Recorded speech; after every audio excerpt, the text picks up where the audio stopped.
Hi everyone, welcome to Priority Holder. Today we'll be playing Black-White Sephiroth Scam in the Timeless format. Now Sephiroth is like a super blood artist. Also when it enters or attacks, you can sack a creature and draw a card and therefore induce like the blood artist triggers. And if you do it 4 times a turn, you can transform him into like a supercharged version. So we're running like it alongside like the classic scam package of Grief and Solitude and Reanimate. Potent 1-drops of Guide of Souls and Ocelot Pride to like come up the opponent's removal in the early game, and then we can grind them out with Sephiroth. Voice of Victory also works super well against the counterspell decks, and the mobilized tokens feed Sephiroth, so let's go to battle. So this hand was a little bit borderline. I'm keeping it off the strength of pitch casting Grief. It does suck we don't have the turn 1 black source for like this Thoughtseize follow-up, but going to collect some information first before deciding like if we're going to bolt in Witch Enchanter, play the Surveil land.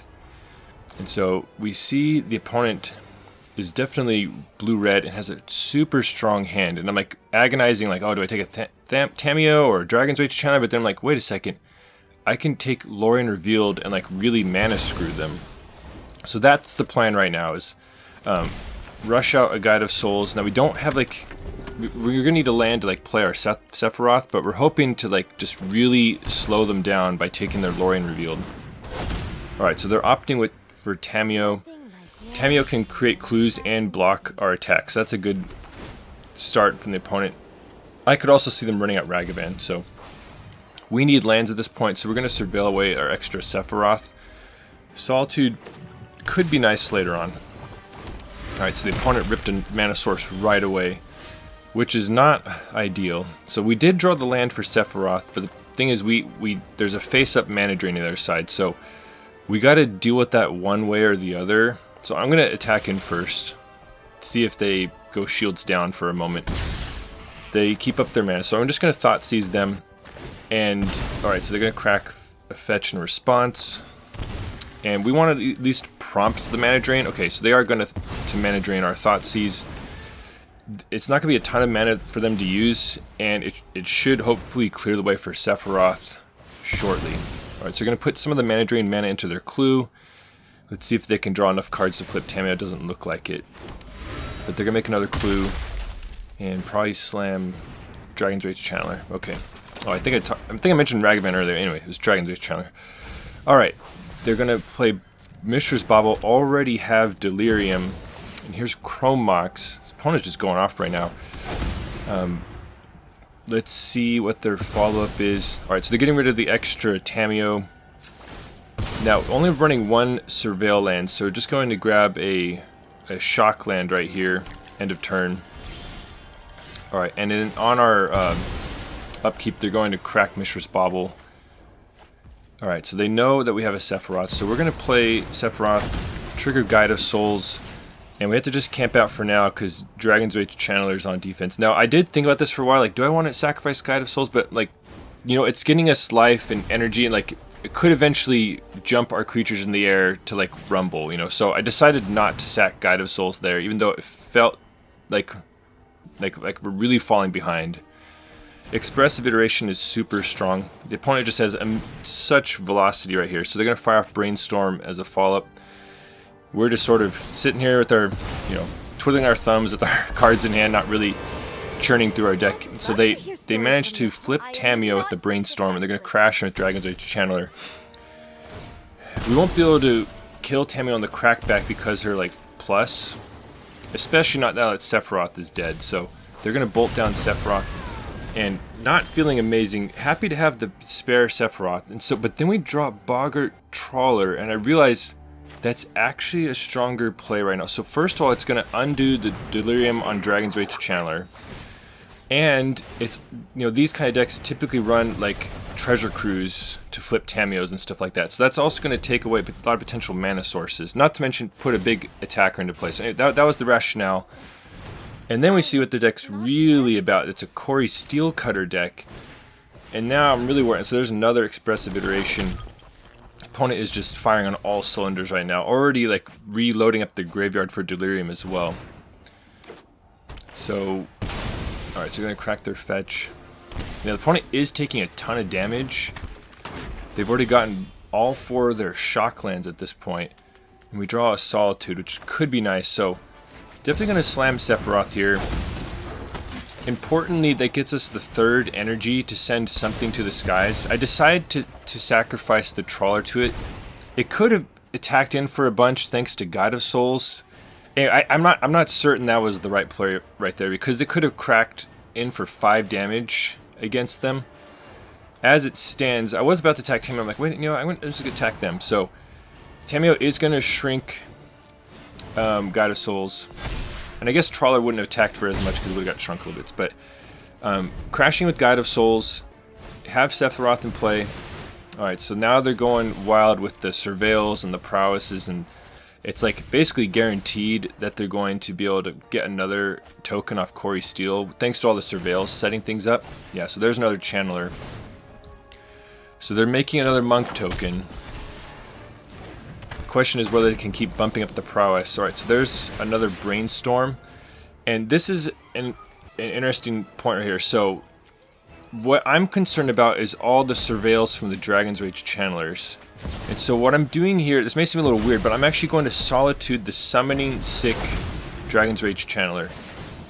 And it's actually life neutral for them because we get a Sephiroth trigger, and actually slightly life positive for us. If they turn on Delirium with their surveils, the unsummoning sick channelers will have to attack us. And so I wanted to clear out a potential flying blocker right there. So, but the opponent could get fancy and purposely trigger Delirium in their 2nd main phase, you know. So, alright, so they're firing off a Treasure Cruise. So it could be that the Boggart Trawler read earlier on was helpful. Now, the opponent's going to need to find something here because they don't have Delirium, and we could send, you know, potentially send another creature to the skies. Another important part about that Solitude play was getting us 1 more energy. So they're going to crash in with the monks. We get smacked for a ton of damage. And we draw Chthonian Nightmare. So I'm looking in the graveyard. So it could just be like an energy ritual for our Guide of Souls. But I decide there's actually a little bit stronger thing we can do to possibly kill them this turn. So we play Ocelot Pride as fodder for Chthonian Nightmare, and play Chthonian Nightmare. And once again, like, the opponent could have Bolt, you know, so I'm just holding my breath at every single interaction here. What I'm going to do is actually bring back a Sephiroth here, sacrificing Ocelot Pride. That's going to get us, you know, 1 trigger from Sephiroth, but the Pride dying, they're going to, the new one's going to Legend Rule itself, giving us 2 more Sephiroth triggers, and enough energy to send Sephiroth into the air. So I'm going to crash in here, and at this point I'm like, is this really happening? I feel like we were like so behind, but yet somehow, thanks to like the huge life total buffer and them getting drained so much, it looks like we might have this one. So I put the Guide of Souls trigger on Sephiroth, and the opponent cracks their fetch and then packs it in, and I was shocked, and so we're already in the next game. So that's the power of Sephiroth, and you could see, you know, obviously Guide of Souls is really good too. Now this hand, this one is sort of ambitious. We don't, the only thing we really have going is Guide of Souls and Thoughtseize. Nothing else actually does anything right now. So we see that this is obviously like the Balustrade Spy Charbelcher deck, and this is sort of a similar situation as the other one, where I decide to take a mana source away from them. The Chromox opens things up. So as it stands, they only have 1 land, and that should hopefully slow them down. And they don't even end up playing their pumpkin. So I'm gonna play Guide of Souls. Now, this is the problem though, is I've slowed them down, but I'm also not killing them. I have a single Guide of Souls and no follow-up. So this is gonna have to be a pretty nice surveil right here. And we can purposely put something into the graveyard to bring back with Reanimate. Unfortunately, it's a land, so at least we aren't drawing it. And Voice of Victory. Okay, so that is something. Now, it turns out Voice of Victory is like really cracked alongside Guide of Souls. Once you start attacking, and the Mobilize almost fuels like an entire Guide of Souls like pay 3 energy by itself. So, alright, so the opponent did find a mana source. That means they're going to start. Okay, so they fire off, assemble a team. And I'm getting a little worried because now the opponent, they might have found like a Dark Ritual. Basically, they might have found exactly what they're missing right now.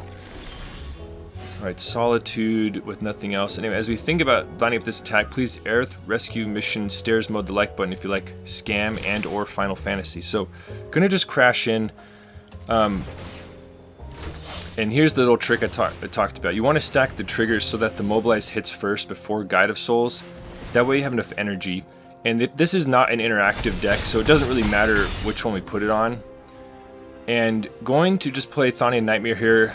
It could just be an energy ritual for next turn for using Guide of Souls, you know, like our graveyard's empty at this point. So, alright, so the opponent does have the Dark Ritual, so we gotta see if it's Spy or if it's, okay, so they play a Charbelcher. So that might mean they already have the land lined up, so they could kill us right now. Now, Overlord of the Balemurk was super clutch. I love this card, it is so strong. So it's gonna mill us for 4 here, and possibly set up something to reanimate, because like a Guide of Souls right there would win us the game, or a Sephiroth. Turns out Witch Enchanter also will win us the game. So we're going to reanimate it, pop the Charbelcher, and we're going to not have lethal, but yeah, that's enough for the opponent. We move on to the next game. So that was awesome. I love Overlord of the Balemurk so much. It is so sweet.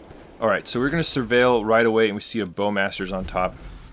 And sometimes, like, if you're not quite sure, you can surveil it in the graveyard and pick it up later with Overlord. Like, that is definitely an option.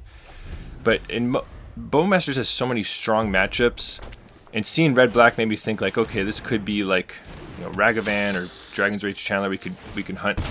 Turns out we're facing a Blood Artist, which is also vulnerable to Bowmasters. So the hesitation you saw me right there on the fetch was wondering if this is a Blood Moon deck that we're facing. So I decided to lock up a black source at the very least. Because even if we get locked out of white, like our reanimation spells can help pick up white creatures from the graveyard. So we're going to pop the Blood Artist. We're going to do the Overlord trick to see if we hit anything nice to reanimate right here. Alright, so we could, you know, there is some argument to leaving Solitude in the graveyard as a reanimation target, but just going to put it in hand in case we need to, like, get rid of something nasty from them. I'm just going to take the card advantage when I can get it. Alright, so the opponent's actually going to Toxic Deluge away our creatures. We are out of surveillance. That was a mistake right there. Should have cracked the fetch on the end step to not take unnecessary damage. So that is something I just realized right now. So considering how important the opponent thought it was to get rid of Bowmasters, I'm very happy to just reanimate it right here. I don't, you know, they might be running like one rings and stuff like that, so just going to put Bowmasters right back into play. Also a Voice of Victory, which could be problematic for them if they're trying to play at instant speed. Alright, so the opponent's just going to rip off another Toxic Deluge and nuke some more creatures from us. But that's okay because we still have like the Overlord ticking down, and we can slam Sephiroth right here. And if we can ever like stick a couple creatures, then we can start doing some Chthonian Nightmare chains. But right now the opponent has just been sweeping us like crazy. So we have to see, and obviously we don't really want to sacrifice Sephiroth. So opponent plays an Urabrask's Forge and a Bitter Blossom. Okay, so now it makes sense. Like, so they're Blood Artist deck, and they're trying to generate a lot of tokens. Now the way Urabrask's Forge works is that it picks up counters and makes increasingly strong, like trampling goblins that sacrifice on your end step. And so we'll have to pay attention to that. Now, the thing is, that's punishing for them because that triggers our sort of pseudo Blood Artist and Sephiroth. So the opponent took a little bit of damage, but they are setting up to like create a bunch of creatures with Bitter Blossom and Forge right there. Ocelot Pride is going to be nice against those goblin tokens. I'm going to play Chthonian Nightmare, and could just leave the Ocelot Pride in play, but once again, really prioritizing Bowmasters in case they rip like a One Ring or something like that. Not to mention, but bringing back a Bowmasters generates an extra creature, which we could use, either we could sacrifice to Sephiroth on attack, or use it as Chthonian Nightmare fodder later on. You know, so there's a lot of value in bringing back Bowmasters. Now the thing is, the Bitter Blossom, okay, so now we can see what's going on. So the opponent's going wide and then going crazy with the Grave Pact. So now the goblin will die on their end step due to how the forge works. So what I'm actually going to do here is, to prevent that, I'm going to evoke Solitude and get rid of the goblin token. Now, they are going to gain a little bit of life. Sephiroth will help offset that, but I really don't want their Grave Pact to start going off and chewing up all of our creatures. So it felt like it was worth it to get rid of it before the end step sacrifice happened. Checking the graveyard because we just ripped a Reanimate, and we have a Chthonian Nightmare, so we have like a ton of options right here. We can also do multiple iterations of Chthonian Nightmare, so we could put the Bowmasters in the graveyard, then bring it back out. So I'm trying to figure out like what's the right, target to pull out. I decide just to pull out a Voice of Victory, sacrificing a Bowmaster. So that's going to give us, every single sacrifice is going to generate a Sephiroth trigger. Now, I wish they had a visual indicator on Sephiroth so you knew how close you were to flipping it, because it's so easy to lose track in like complicated turns. So I'm just looping Chthonian Nightmare here to eventually, the end result is to bring back Bowmasters. And so I'm missing lethal here this turn in 2 different ways, and that's barring no interaction from them. I should have shot their creature, Grave Pact would have went off, could have sacrificed Bowmasters, and then Sephiroth would crash in for lethal with all those triggers, but I missed that. Not only that, I also missed the opportunity to flip Sephiroth upon attack. So I sacrificed the token to Grave Pact and then flipped. Anyway, so end up flubbing it, but it seems like the opponent is just sort of out of it, and they're also a Sephiroth deck. So now this is the nice thing, is when their Urmask Forge token dies, they're going to put their triggers on the stack first, being the active player, and then us as the not active player will put them on and kill them. So nice that it works that way. That was a 1-lander, so we're throwing that back, and this one, we're just going to get rid of the white card. We have no white sources. We are pretty vulnerable to Thoughtseize, just like how we've been ripping mana sources from people's hands. I think Thoughtseize and Grief is just getting more and more powerful, because you can take Chrome Moxes and MDFC lands that are way more prevalent now. So I'm going to pitch Chthonian Nightmare here. I want to keep both mana sources. In all likelihood, we're going to reanimate this Grief, but just waiting to see what's going to happen here from the opponent. Alright, so the opponent has a Solitude, a pair of Brainstorms, and a Muldrifter. I'm shocked they didn't fire off a Brainstorm just to hide some of their cards away and just try and fill their hand with as many lands as possible. So, but the opponent just lets it happen. I mean, I guess they're confident in like their card advantage, like we can't get rid of all of it. No matter what, they're going to have, either a Muldrifter or some Brainstorms. So let's see what the opponent is going to do about it. Alright, so we're going to fetch, surveil away. Alright, and now what do we do? Alright, so I'm going to crash in right here with Grief. And we could Grief them right now. I'm going to get some more information off our surveil. So Reanimate is nice. That can buy back a Grief. So the question is, do we Grief them now or wait till next turn? It seems like it's better just to wait. We don't want to like feed into a mana drain and let them power out like a Muldrifter or something crazy, so no, there is a risk, and they had a Brainstorm to hide stuff, so alright, so the opponent's gonna Brainstorm, crack their fetch, and pass back to us. So now I'm gonna get the attack in first, then pitch cast Grief with hopes to reanimate. And even if this initial casting eats a mana drain, we'll be able to reanimate. Alright, so opponent has another Brainstorm that they're firing off. And they're cracking the fetch. And as the opponent does this, I'm going to link a blue-white video of my own, except it's like a prison deck. Alright, so it does eat a mana drain. Now, fortunately, we have the reanimate all set up. So we're going to try and see what the opponent has left. And it's Muldrifter and Ephemerate. So once we take the Muldrifter, the opponent is out of action. And so we gotta hope they didn't pull anything nice here to use that mana on. And they pass. So the opponent's in huge trouble right here with just an Ephemerate. You could see like once they start Ephemerating Solitudes and stuff, like they can really go wild. On their set a stop on their upkeep to fire off a Bowmasters here. I want to get it underneath any counter spells. We've already seen like Brainstorms. There's probably like, you know, there's Mole Drifters, and anyway, the opponent packs, and we took care of that really nicely. So snap keeping this one, turn 1 Ocelot Pride, and we'll see where we go from there. Could go Voice of Victory or Bowmasters, depending like the color of mana we see on the other side. All right, fetch land from the opponent. It is a blue fetch land, which makes me lean towards holding up Bowmasters. Alright, so the opponent has something to say about our attack right now.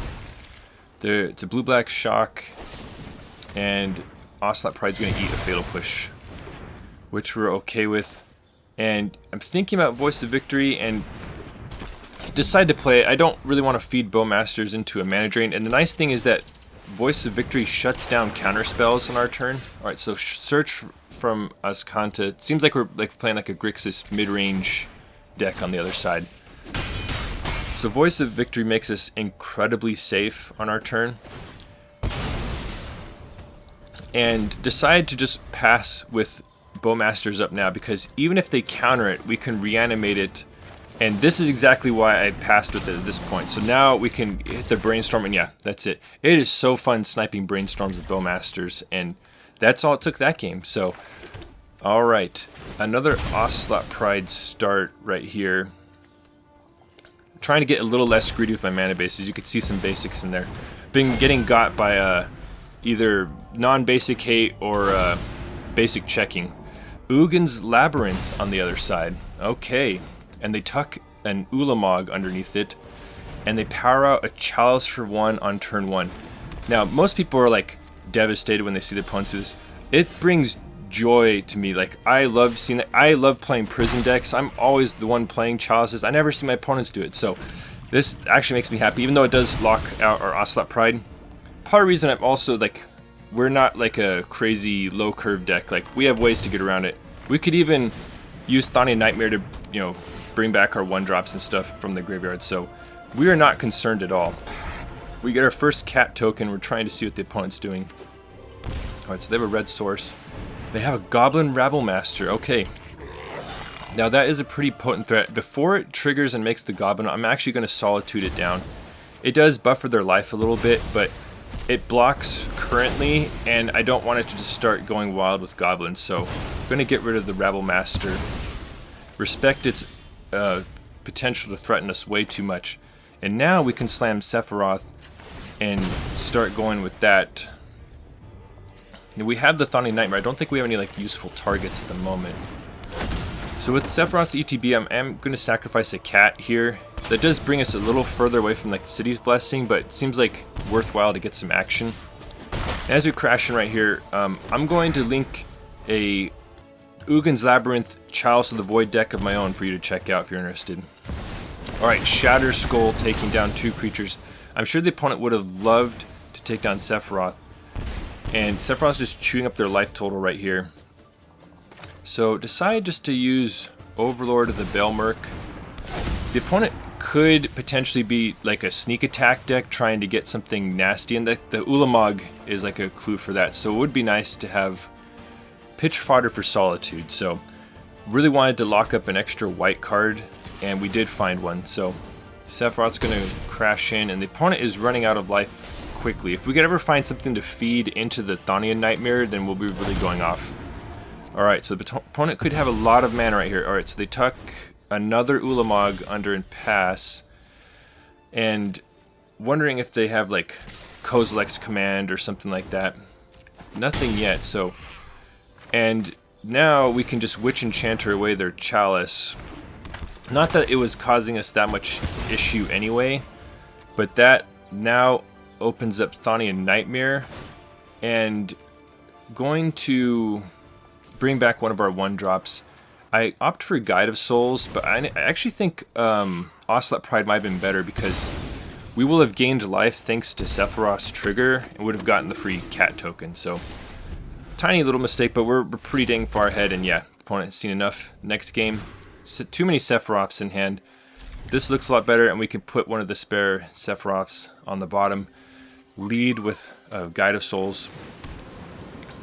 Alright, fetch land past the opponent. Drawing a Grief is really nice right there. The question is, do we fire it off right now? So the opponent let that through.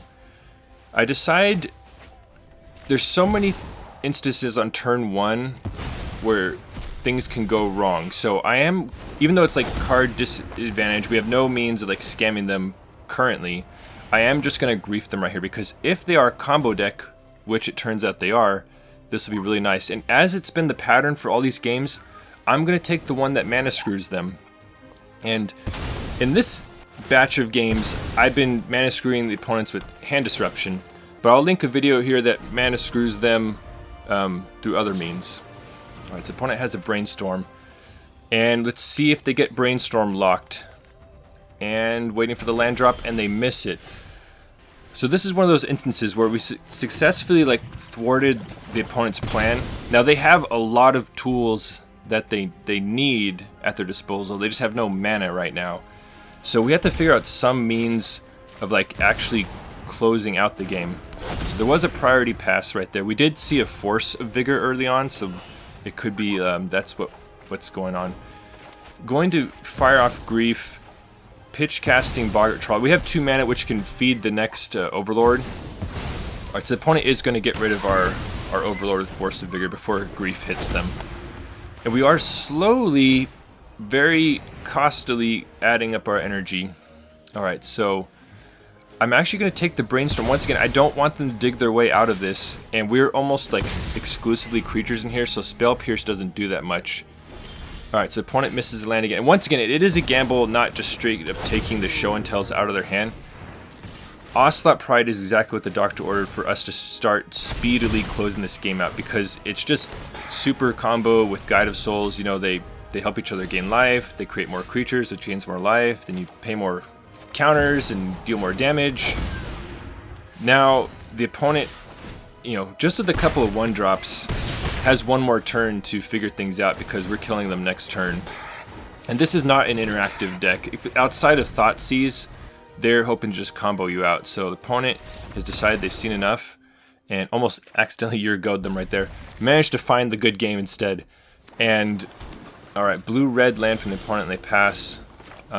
Going to just slam an Ocelot Pride. And one thing I, through this run, was really loving about this deck is that it has some like insanely potent threats in Ocelot Pride and Guide of Souls, but it can also grind people out with the Black Overlord and Chthonian Nightmare, and then Sephiroth. So was really loving how this is playing. Now the fact that we're playing a blue deck means I'm going to try and hold up Bowmasters and whammy them with it. So we'll depend on what they're trying to do.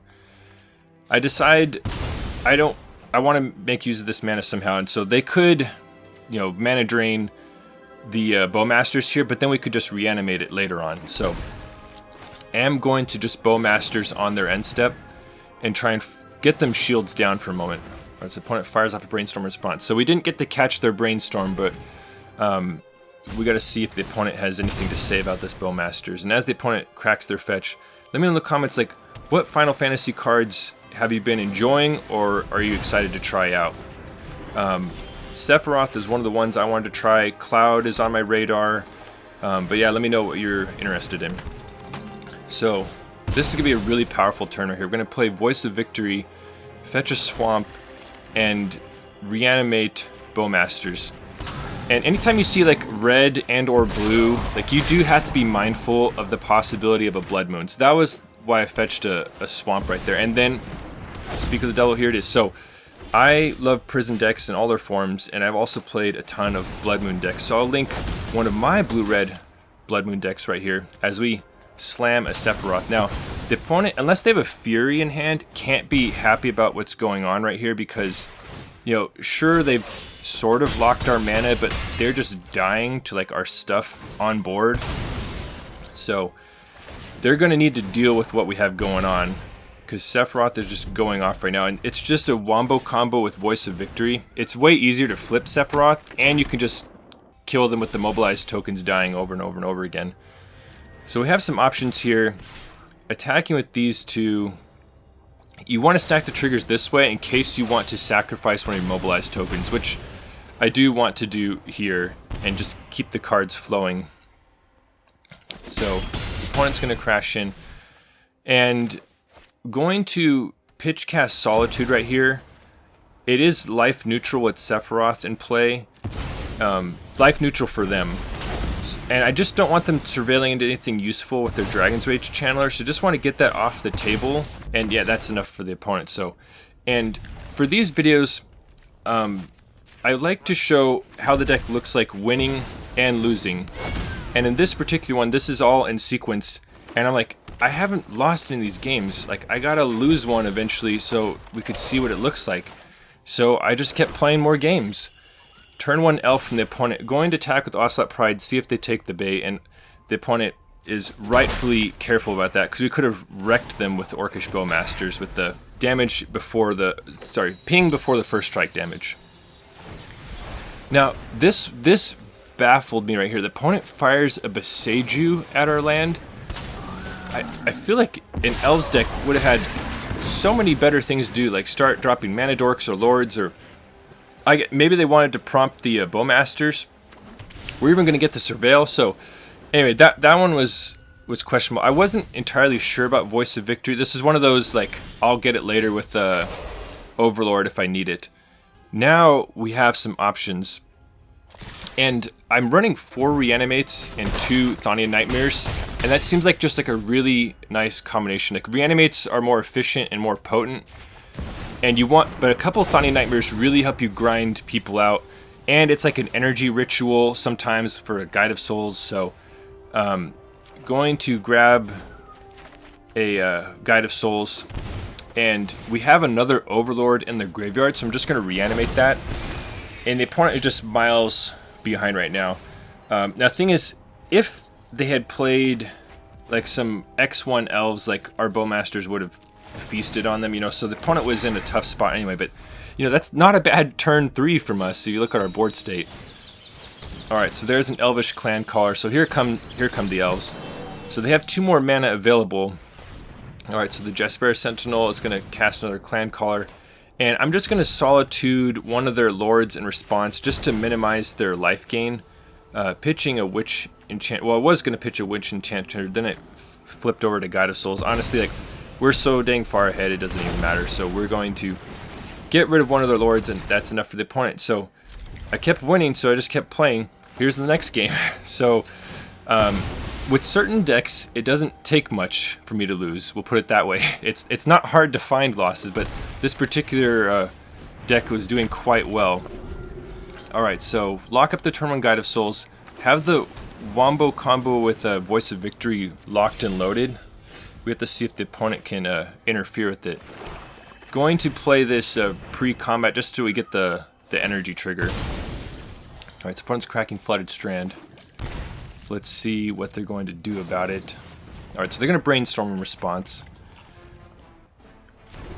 Alright, this is making me think that we're facing a combo deck. Anytime you see, like, especially blue-green plus like a brainstorm, it makes me think that it's going to be a show and tell. So, now, the nice thing that Voice of Victory is its text where the opponent can't play spells on their turn shuts down counter spells. So the opponent is just going to surveil, and now it's obvious that we're facing in show and tell. And so, what I really would like here is to find a Grief with Overlord. That's how we can, like, possibly buy some more time. Alright, so, did not find a... Oh, sorry. We already had a Grief. The reason I played Overlord is to see if we had any different pitch fodder to feed into it. So, Grief is going to be amazing here. We also know it can't be countered. Like, it's safe from what they're trying. And then we see a stacked show and tell hand, but if we just take the Omniscience, and we're just laughing at that Veil of Summer and the Mana Drain in hand, and so this run was really selling me on Voice of Victory. Like, this card is insane, especially if you augment its abilities with, like, Guide of Souls and Sephiroth, both benefiting in different ways. It is absolutely devastating against all the Mana Drain decks. Even people trying to, like, hold up Orcish Bowmasters against you, like, have to play it on their turn, you know. So, Voice of Victory is just cracked in these matchups. It's the opponent has to do something, and they don't have it. So we keep playing. Next game, a pretty awesome hand. Uh-oh, Chromox. We haven't gotten to do anything to stop them yet. Alright, so they have up to 4 mana. This is like the Charbelcher Balustrade Spy deck, and it is a Spy. Might have had a chance against a Charbelcher, but against Spy, I'm just going to speed through this because they're going to hammer us with a ton of Creeping Chills. We haven't even played a land yet. We're already fallen to 8. They're going to have a million Silver Smoke Ghouls. And I'm trying to think if there's some way I could Solitude something in the Guide of Soul, but the thing is we need them both, and yeah, we're dead. So that's the loss.